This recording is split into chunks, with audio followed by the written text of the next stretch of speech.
الحمد لله الذي من على المؤمنين إذ بعث فيهم رسولا وهو الذي يتلو عليهم آياته ويزكيهم ويعلمهم الكتاب والحكمة ومن آمن وعمل صالحا فأولئك هم الذين وجدوا في قلوبهم الحلاوة أشهد أن لا إله إلا الله وحده لا شريك له وأشهد أن سيدنا محمدا عبده ورسوله أسوة حسنة اللهم صل وسلم وبارك على سيدنا محمد المرجو شفاعته وعلى آله وصحبه الدعاة بالقرآن والسنة أما بعد فيا أيها الحاضرون اتقوا الله حق تقاته ولا تموتن إلا وأنتم مسلمون فتدبروا ما قال الله عز وجل أعوذ بالله من الشيطان الرجيم بسم الله الرحمن الرحيم لن تنالوا البر حتى تنفقوا مما تحبون وما تنفقوا من شيء فإن الله به عليم صدق الله العظيم وبلغ رسوله النبي الوفي الكريم ونحن على ذلك من الشاهدين والشاكرين والحمد لله رب العالمين. Ma'asyiral muslimin, sidang Jum'ah rahmatullah. Setiap orang di muka bumi ini memiliki tujuan hidup. Dalam memiliki tujuan hidup tersebut, tak jarang ada orang yang tidak mempunyai pola atau pedoman di dalam kehidupannya. Hidup dijalani apa adanya, mengikuti alur kehidupan. Berbeda hal dengan seorang muslim. Orang yang beriman, mereka hidup dan kehidupan mereka terpola dengan sangat baik karena adanya parameter moral spiritual. Allah Subhanahu wa taala telah memberikan kita pedoman sebagaimana dijelaskan di dalam Al-Qur'an Al-Karim. A'udzu billahi minasyaitonir rajim. Bismillahirrahmanirrahim. Lan tanalul birra hatta tunfiqu mimma tuhibbun. Tidaklah sekali-kali kalian akan sampai kepada derajat kebajikan yang sempurna sehingga kalian menginfakkan harta yang paling kalian cintai.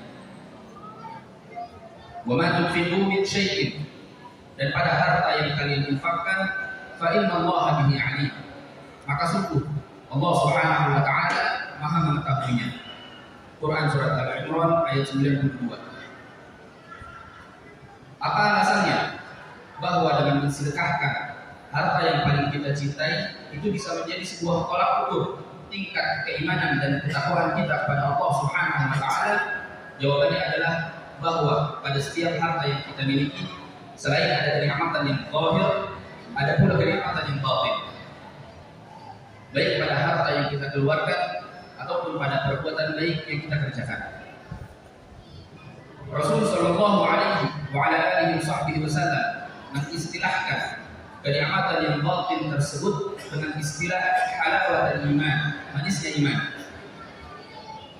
Dalam salah satu hadis sahih yang diriwayatkan oleh Anas bin Malik, Rasul sallallahu alaihi wa ala alihi wasallam bersabda, "Thalathun man kunna fihi wajada bihinna halawatul iman." Kata Nabi sallallahu alaihi wasallam, ada 3 perkara.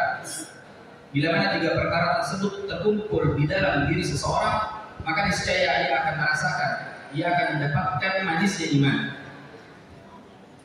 An yakuna Allah wa rasuluhu ahabba ilaihi mimma siwahuma. Yang pertama, ia mencintai Allah Subhanahu wa taala dan Rasulnya lebih daripada cintanya pada siapapun.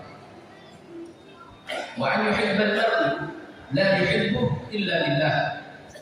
Kemudian dia mencintai orang lain, yang mana cintanya tersebut tak lain dan tak bukan ditujukan hanya untuk Allah Subhanahu wa taala.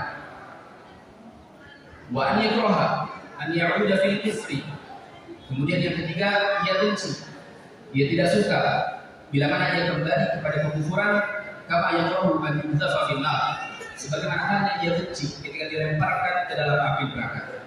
Hadis riwayat muttafaqun alaih.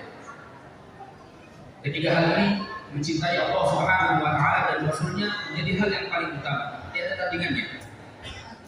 Kemudian tidaklah ia mencintai orang lain, yang mana cintanya tersebut tak lain dan tak bukan ditujukan hanya untuk Allah Subhanahu wa taala. Ia mencintai orang tuanya, ia mencintai para masyayikh, para guru-gurunya, ia mencintai para auliyaillah was shalihin, orang-orang yang dekat kepada Allah Subhanahu wa taala, semata-mata ditujukan hanya untuk Allah Subhanahu wa taala. Tidak ada hal duniawi di dalamnya. Kemudian yang ketiga, ia tidak mau kembali kepada kekufuran atau keburukan yang lalu. Tidak mudah merefleksikannya.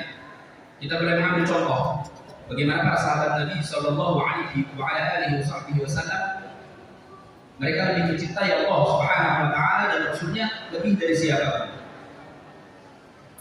Ma'asyiral muslimin, sidang Jumat rahimakumullah.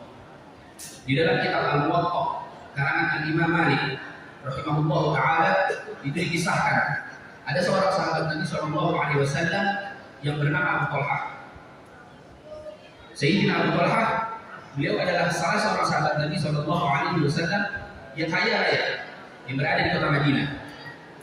Ketika beliau mendengar turunnya ayat Al-Imran tersebut, beliau langsung menghadap kepada Nabi Sallallahu Alaihi Wasallam, seraya mengatakan, ya Rasulullah, sesungguhnya aku memiliki bayraha, yaitu sebuah kebun kurma yang terbaik, yang mana airnya itu sangat lancar, sangat bagus untuk menghidupi kebun kurma tersebut.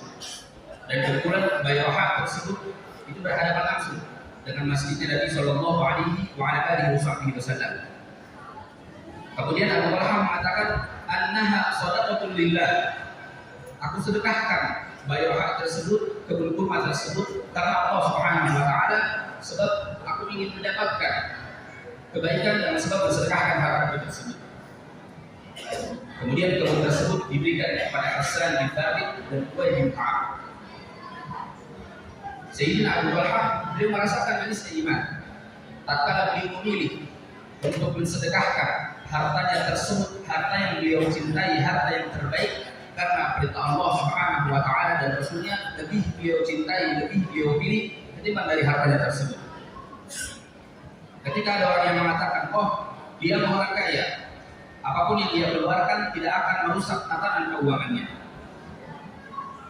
Ma'asyiral muslimin, sedang Jumat rahimakumullah, pernah suatu ketika tatkala Nabi Sallallahu Alaihi Wasallam sedang duduk dengan para sahabatnya, beliau kedatangan seorang tamu. Kemudian tamu tersebut mengatakan, inni majhud ya Rasulullah, aku ini orang miskin dan aku sangat lapar. Ia meminta makanan kepada Rasul Sallallahu Alaihi Wasallam. Mendengar hal tersebut, lantas Rasul Sallallahu Alaihi Wasallam mengutus salah satu sahabatnya untuk bertanya kepada istrinya, adakah makanan yang bisa dihidangkan untuk orang tersebut?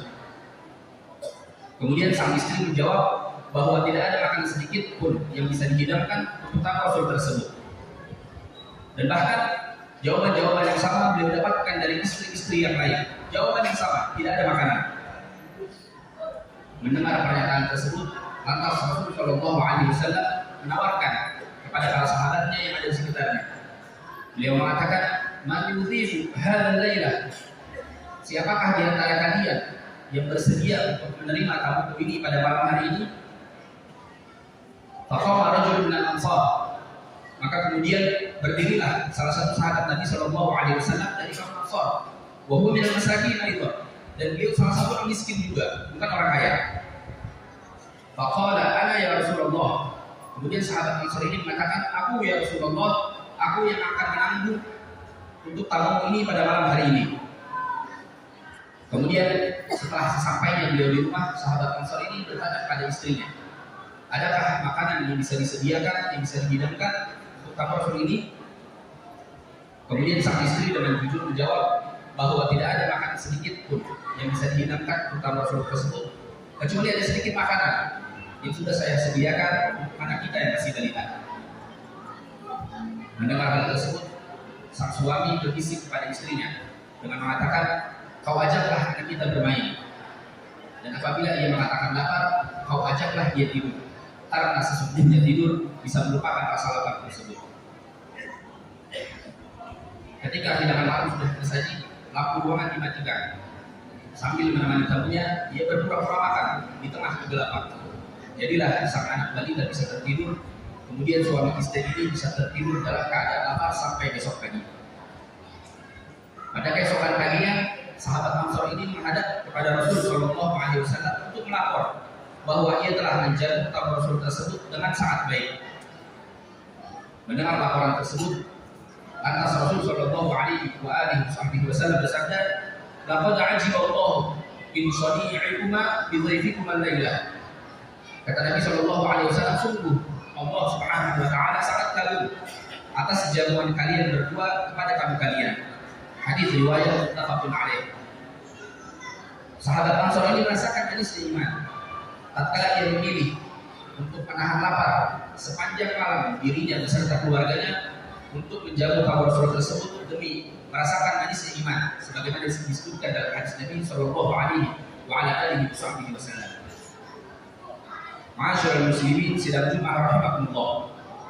Ada kedua kisah heroik ini tercermin 3 hal untuk menjadi syarat dalam mendapatkan atau merasakan manisnya iman. Yang pertama, mereka memilih dan menempatkan perintah Allah Subhanahu Wa Taala di atas kepentingan dirinya beserta keluarganya. Kemudian yang kedua, mereka melakukan itu semua atas dasar cinta kepada Allah Subhanahu Wa Taala, di mana cintanya tersebut membias kepada cinta kepada sesama.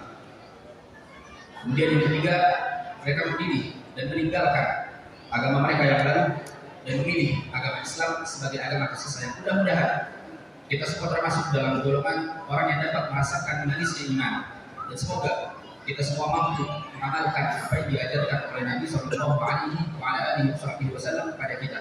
Dan semoga kita semua yang hadir di sini, sebelum kita semua meninggalkan masjid yang mulia ini, semoga Allah Subhanahu Wa Taala ampunkan dosa-dosa kita. Semoga Allah Subhanahu Wa Taala maafkan segala kesalahan kita.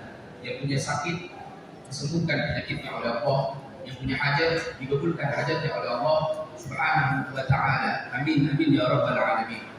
Barakallahu li wa lakum fil Qur'anil 'azim. ونفعني وإياكم بما فيه من الآيات والذكر الحكيم وتقبل مني ومنكم تلاوته إنه هو السميع العليم. أقول قولي هذا وأستغفر الله لي ولكم ولسائر المسلمين والمسلمات والمؤمنين والمؤمنات فاستغفروه إنه هو الغفور الرحيم. اللهم صل على سيدنا محمد وعلى آله وصحبه وبارك وسلم.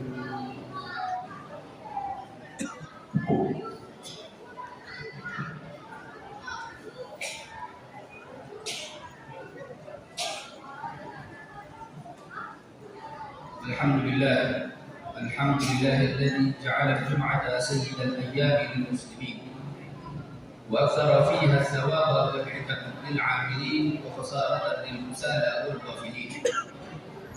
أشهد أن لا إله إلا الله وحده لا شريك له الحق المبين، وأشهد أن سيدنا محمدا عبده ورسوله إمام الأنبياء والمرسلين.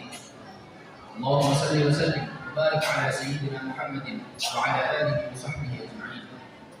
أما بعد فيا عباد الله، أوصيكم ونفسي بتقوى الله فقد فاز المتقون. فإن التقوى ينجيكم في الدنيا ويوم الدين.